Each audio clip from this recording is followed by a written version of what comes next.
Alright guys, welcome to Kenwood Town Center, Cincinnati Thriving Mall. Let's go check it out, guys. Hello everybody, and welcome to Cincinnati here, Ohio, and welcome to the Kenwood Town Center Mall. As I just mentioned, it's Cincinnati's Thriving Mall, and it really is doing quite well for itself.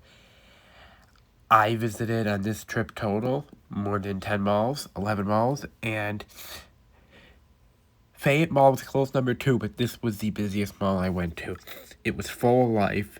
There was plenty of your national chains. It had a full food court, 3 huge anchor spots that are safe.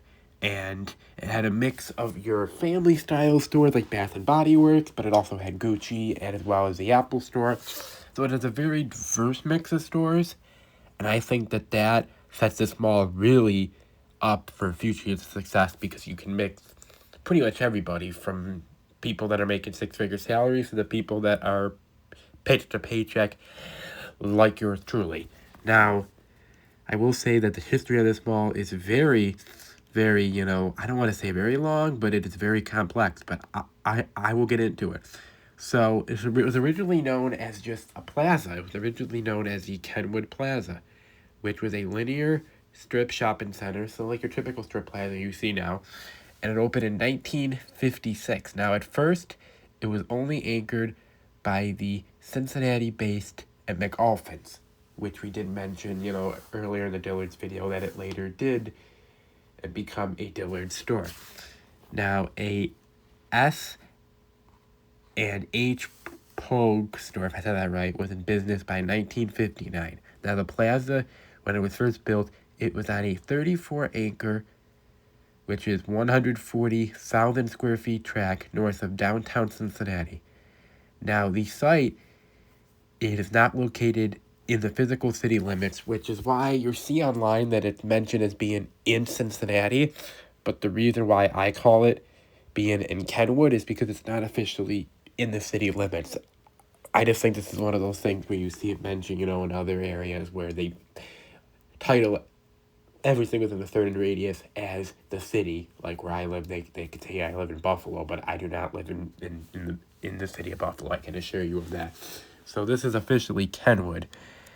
Now, nothing really changed for, 20, 30 years or so, but the original center finally underwent a major renovation in the 1980s. The eastern half of the structure, it was completely raised.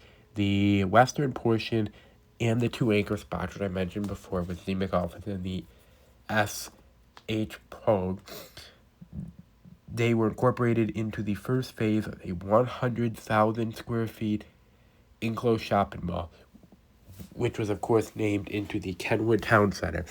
And the mall that you now know, that you're now seeing on this video, it officially opened in October 1987. So it's made it almost 40 years. Pretty good. Now, the second phase of the project did involve the official and construction of a second 450,000 square feet bi-level mall concourse with a Columbus-based Lazarus store on the northern end, completed in late 1988. So the part that was first was the part that was the Dillard's and would later become the future Nordstrom store. And then the part that was later was the part that would later become the Macy's store, of course. And we'll get into the history of the anchors here as we move on. But in 1983, the Pogue store merged with Indianapolis-based sister store L.S. Ayres, and the store name changed accordingly. Now, 1988, L.S. Ayres closed all their Cincinnati-based stores. Now, interesting about this particular location is that it became a JCPenney store, but that did not last very long, and I don't know why they didn't make it here. You all see JCPenney thriving in all like in all over the United States. I don't know why they didn't make it here.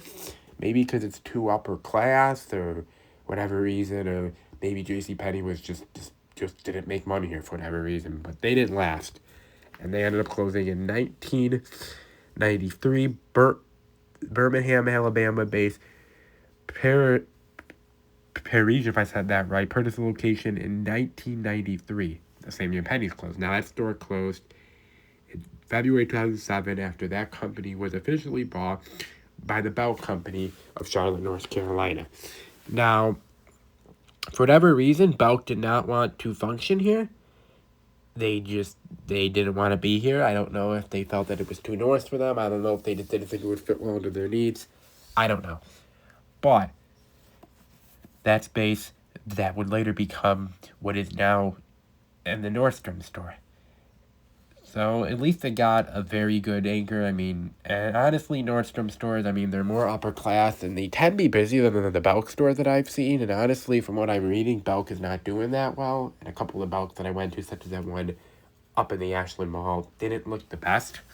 So I do think this one not becoming a Belk and it becoming the what is now the current Nordstrom store, and I think actually suits this mall quite well. And I think that they got the better end of the stick than if it became a Belk store. Only time will tell. We will of course see. Now, as I mentioned in the Dillard's video, and the McAlphin anchor that was renamed into a Dillard's in 1998 after the parent company of the McAlphin store, Mercantile Stores, was officially bought out by the Dillard's company.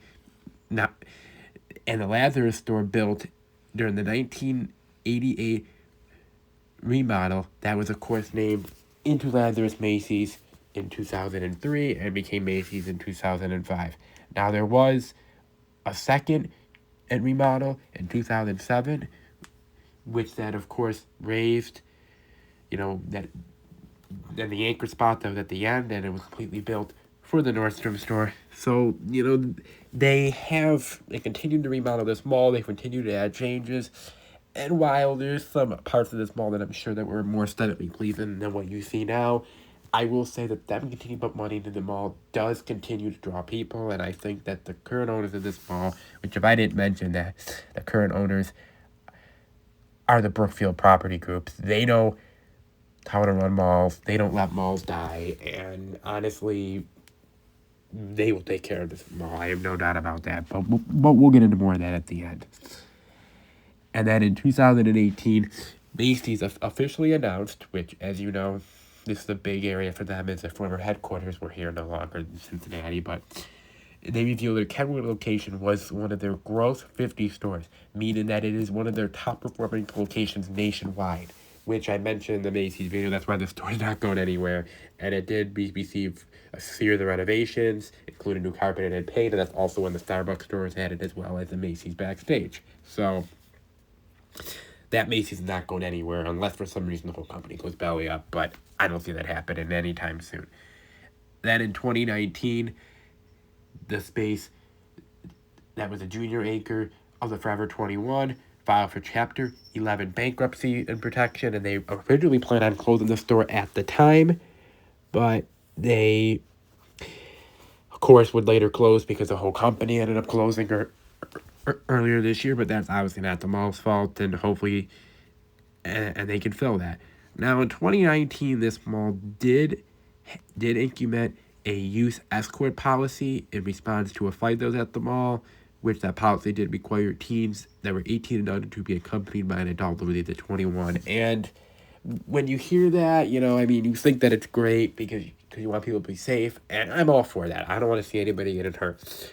But that also means that the particular mall does have the potential of having some sort of fights and crimes, and I don't want to see that because that will drive people away. Hopefully this escort policy's been working, and I will say that when I was here for over 2 hours, about 2.5 hours. I felt completely safe. There was plenty of security guards. There was no issues. That's the way I felt. But maybe it was the one day I was there. Hopefully it's not. Hopefully it happens all the time. But we'll see what happens. And my overall thoughts of this mall was I had a fantastic experience here. I did spend money. They're at the Aeropostale store. They do now get employee discount there. Yay. And overall, I felt welcome. The mall was of course very nice. It was clean. I felt safe. I had no issues with the security, with the recording, but as you saw in the rules, it didn't say anything you couldn't record. And overall, I really did enjoy the experience. If I did not have to see other malls later on in the day, I could have spent the entire day just here at this mall. That's how nice it was. And the aesthetics, yes, they have, of course, done some remodels, but there is some aesthetics that I really do like, especially down by the Macy's wing, heading toward the main concourse of the mall, as well as the food court. It's a very and unique looking food court. That's why it was hard to get a shot of the whole food court. But overall, I did really enjoy looking at the food court, and I hope that it will continue to do well. But anyway, I'm going to stop blabbing here so you can get the rest of the video. I do hope that you all enjoy the rest of this video. If you all do, make sure to hit like, comment, and of course, and subscribe to the channel. But for now, I am going to sign off, and I will talk to you guys later. And bye-bye, everybody.